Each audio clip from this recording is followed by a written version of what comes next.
Isang mapagpalang araw po sa atin lahat. Meron po tayo ditong gagawing double tab na LG washing machine. Ang problema daw po nito ay hindi gumagana itong kanyang spin dryer. Ayan. So ito po yung ating check-upin, but ito ay hindi gumagana.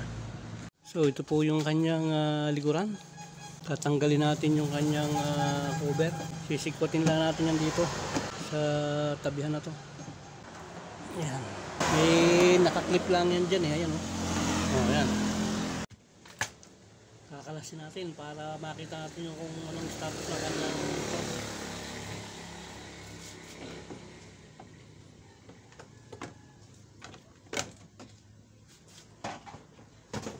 Bali itong spin motor na to yung may problema.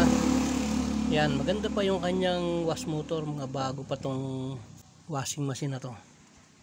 Bali, kukuha natin siya ng continuity dito sa kanyang plug para malaman natin kung ano yung status ng kanyang spin motor.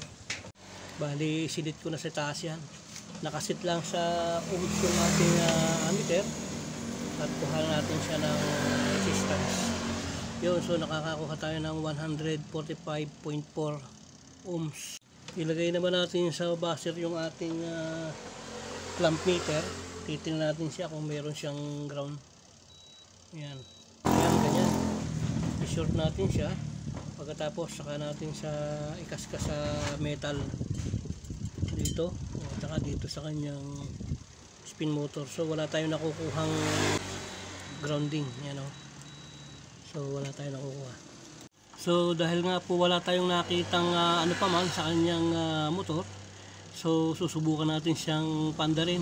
Ipa-plug ko siya at tingnan natin at kung anong mangyayari dun sa motor. Bali, napihit ko na yan sa switch niya.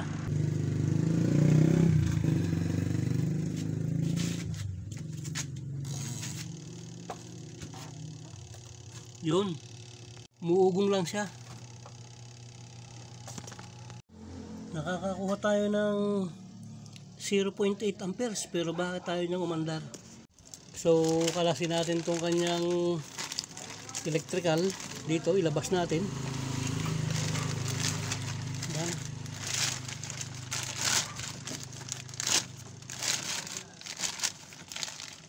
So bali tong pink na to, ito yung kanyang linya. Yan. So ilalabas natin to, titingnan natin yung kanyang resistance, kung ano yung nangyari sa kanyang resistance. Kunin din natin yung kanyang capacitor dito sa loob.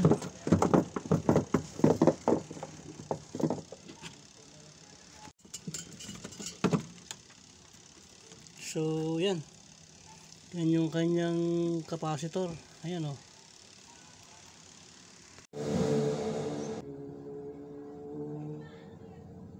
So lumalabas dun sa kanyang data sa kanyang motor, lumalabas na yung gray at saka yung black.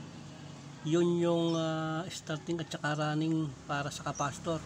Siya ay mayroong 8 microfarads. So igagawa natin siya ng data. Ayan. Ganyan. Bali common starting din ang ating gagawin dyan. Ayan. Lalagyan na natin ng color code para hindi tayo maligaw. So itong white na to, ito white, ito itong lugar na to white yan. Yan, pagkatapos ito yan yung capacitor. Ito naman yung kanyang, ito yung line 1, ito yung line 2. Yan. Dito sa connection niya lumalabas na ito yung kanyang line 1 at itong gray, ito yung line 2 at itong black, yan yung lumalabas na starting. Itong black na to, yan. May stripe siyang green. Ito black. Ito naman gray. So short natin yung ating tester. Yun. So dito sa white lumalabas na ito yung linya. Kuhanin natin yung white at saka yung gray. Yun. Nakakakuha tayo ng 146.5 ohms.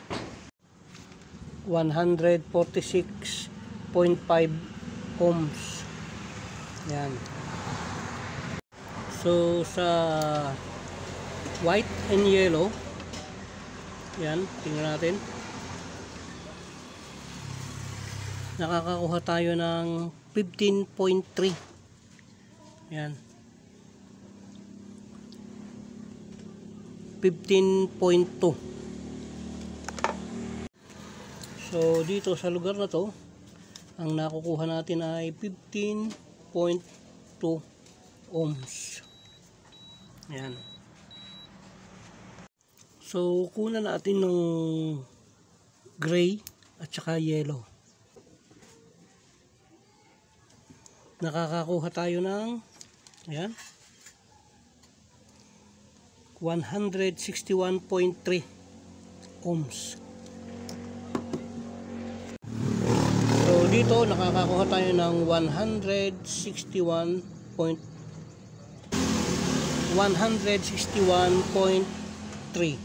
ohms. Yan. So kung ating kukumputin yan, 146.5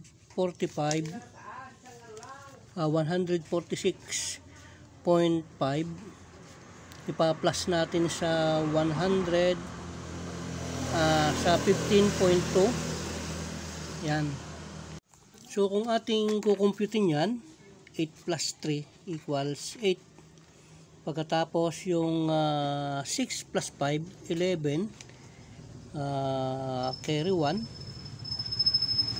equals 6. Yan. So nakakakuha tayo ng 161.8 ohms. So sa datos po ng kanyang resistance, ito po ay bagsak po yan.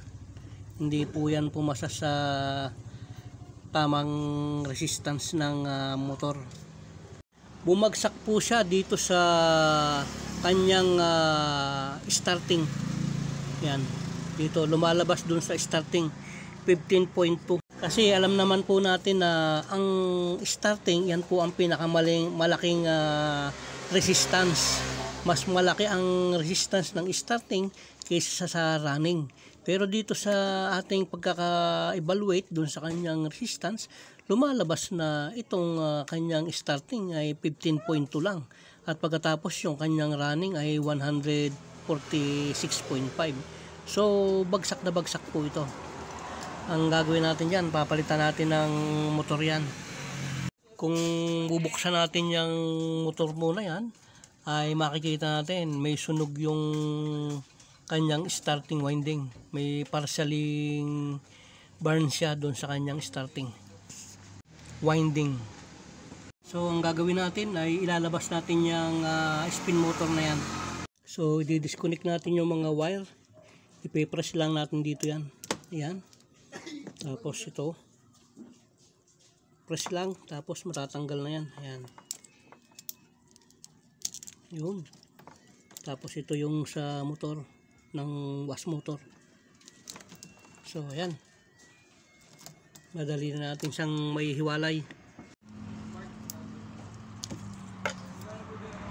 So para makomportable tayo, ating chichikin tong capacitor niya kung buo. So lumalabas dun sa spin motor niya, ang kanyang connection ay yung gray at saka black. Siya ay mayroong 8 microfarads. Ayan. So kukunin natin siya. So ang kanyang wiring dito sa capacitor, yung 8 microfarads ay gray at black. Kukunin natin siya ng datos gamit itong ating digital na multitester. So i-disconnect natin siya dito sa capacitor. Itong yellow black na to, ito yung sa ating spin motor. Ayan. Tapos itong gray. Ayan. Pagkatapos ito namang yellow tsaka red, ito yung sa wash motor. So meron siyang color code. Ayan, oh. So itong black na to tsaka itong gray, ito yung resistance ng ating spin motor. Ito yung 8 microfarads. Ito namang yellow at saka red. Yan yung sa wash motor. Mayroon siyang 9 microfarads para dun sa wash motor. So, checkin natin. So, itong ating multitester, isisit lang natin siya sa capacitor. Ayan. So, yun. Yung UF na yan, yan yung sa capacitor. Kukunan natin tong sa spin motor niya, itong gray at saka itong black. Tingnan natin kung alan ang makukuha niya. So, nakakakuha tayo ng 8.046. So, ibig sabihin, good yung ating capacitor. So, yun, nakakakuha tayo ng 8.046 microfarad. So, pasok po itong ating capacitor dahil dun sa status ng kanyang level ay 8 microfarad. So, pasok po siya. Hindi po sira itong ating capacitor. Yung spin motor natin ang nagkaroon ng problema. So, yun ang ating papalitan. So, dahil nga po sa ito ay original, hindi na po natin to magagamit, pero ibabalik natin to para sa kanyang wash motor kasi po yung darating na spin motor natin may sarili po yung capacitor, kaya hindi na natin to magagamit, pero ibabalik natin para dun sa kanyang wash motor. So ibabalik natin yung kanyang connection dito sa red, ito yung sa wash motor, at itong kanyang yellow ay para dito sa yellow terminal niya. Ayan. May color code naman po yan. Ayan, oh. Kaya hindi tayo maliligaw. So bago ko kalasin tong case, tanggalin ko muna tong lock ng spin. Luwagan muna natin siya para madali natin siyang mabunot.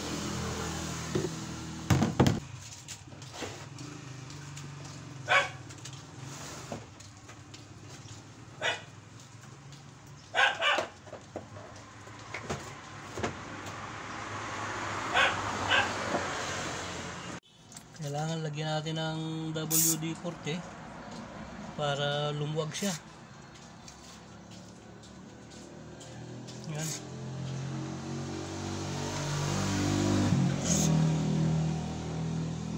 Pag hindi natin nilagyan yan, yan, medyo matigas. Kaya kailangan may WD-40 siya. So ganitong matigas hindi natin pwedeng pwersahin dahil yan ay minsan nababali. Kaya kailangan unti-unti. Yan.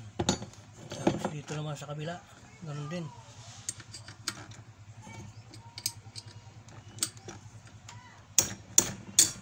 Yan.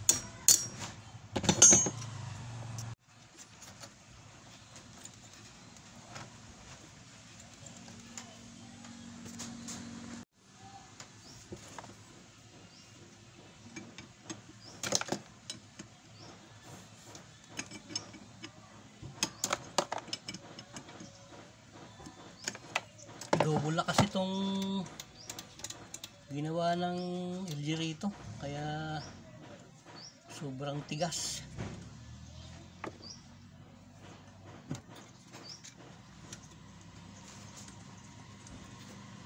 Yan. Pero napapalambot natin sa WD-40 yan. So tatanggalin natin yung kanyang mga tornilyo dito para maalis natin yung kanyang motor. Medyo mahaba yung tornilyo nito kaya matagal likutin eh.